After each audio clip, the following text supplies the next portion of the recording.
Hello and welcome to week 6 of Curriculum Renewal Institute. This week you are going to continue to work on your unit design template, which you've been working on for the last few weeks. And now we want to embed in your unit some lessons where students have the opportunity to self-assess, to reflect on their learning, and to set goals for future learning. And so this week I've added some links on the weekly activity list to tutorials on Google Forms. Google Forms is a way where students can take a quiz to assess their learning, and you can provide some feedback on the Google Forms, and students can get immediate feedback. They finish the form, and then they'll get their results if you put it in that way, if you put the codes in that way. Pear Deck, which is an interactive way to use Google Slides, where you can kind of assess and check for learning right on the spot, or you could do it in a self-paced way. So I have a tutorial on that. And then Jamboard, which we worked on last week. And Jamboard is another way for students to post some possible reflections and setting goals for learning for the future. And then that might spark some discussions in their group work as they're working with their groups about, reflecting on learning together as a group and then setting goals for the future learning. Because in the Jamboard, students will have the opportunity to see other students' responses. So on your activity list for this week, I have this video to just give you an overview, and then some online formative tools that might help students. So there are some tutorials there. And so what I'll ask you to do for this week is to continue to add to your lesson planning and to add one tech activity to the lesson where it provides students an opportunity to reflect on learning, to assess understanding, or to set goals for future learning. I also want to go back to our unit design for a minute. Oops. Just to clarify, and I put this also on the Google Classroom, just to clarify a little bit here. This overview, as we said, is what should be part of your pacing guide already. So you're really not adding too much to this part. If you've done it in your pacing guide, you're just kind of copying and pasting from your pacing guide. Perhaps you're adding the SEL competency here, and then maybe the entry event. But all those other things were part of the pacing guide. So the performance assessment is an addition. So you're adding, what if your students are doing some kind of project, you should add the link to the project or put the project description in this section of the performance assessment, including the rubrics. If you're designing a new one or redesigning, all of that should be in here. So the directions that you give to the students, and then the performance assessment for the unit. But I do want to focus on this because I'm not sure if this was clear. So I adjusted it a little bit on my standard document here. But the calendar for the unit with the outline of lessons. So what you should be doing, this is really the bulk of the work that you're doing for the curriculum renewal. You're outlining the lessons for your unit. So let's say, for example, I'm doing a 4-week unit in the high school.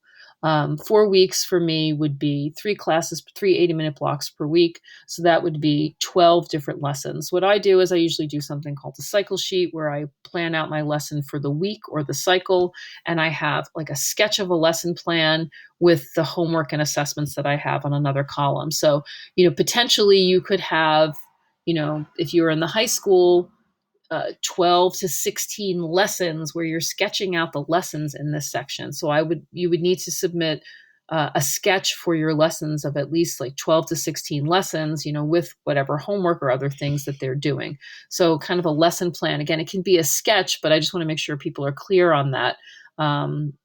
That's what you should be doing. Like I will do I'll do an introduction. I'll have a Pear Deck and link to the Pear Deck. The topic will be, subjunctives. I'll check for understanding using this, and then I'll have a closing activity. Students will do this for homework. So that would be one lesson. Again, it could be a quick sketch, but I just want you to be aware that that is the bulk of the work that you're doing. If you're in the middle school, obviously you are meeting possibly every day, depending on your discipline. So if you're meeting every day, you might be sketching out like 12 to 18 lessons, depending on how long the unit is.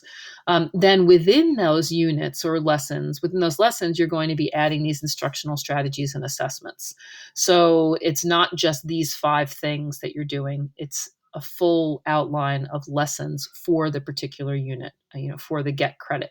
So within those lessons, then you will be providing links to tools that you're using. And I'm asking you to include at least 5 different tech tools within those particular lessons that you're doing.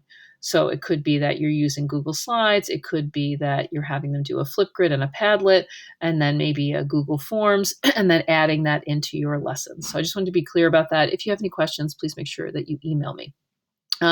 Next week, I'll just provide a couple of links about some work around mindfulness, movement, and music that can, to bring some of those things into the classroom.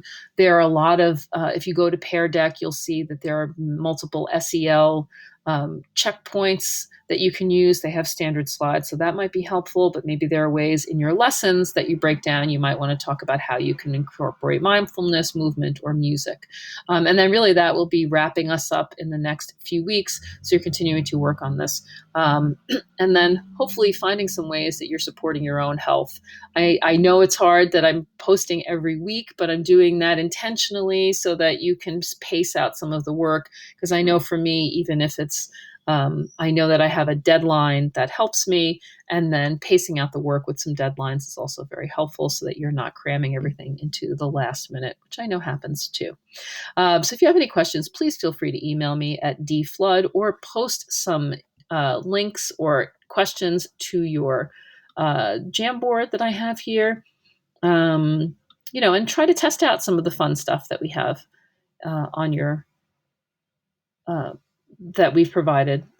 Practice some of the tools now that you have some time in the summer. So again, if you have any questions or comments, you can add it to the Jamboard or email me directly, and I will post a link for mindfulness next week, which would be week 7, and then you will have the rest of the time to continue to do your work.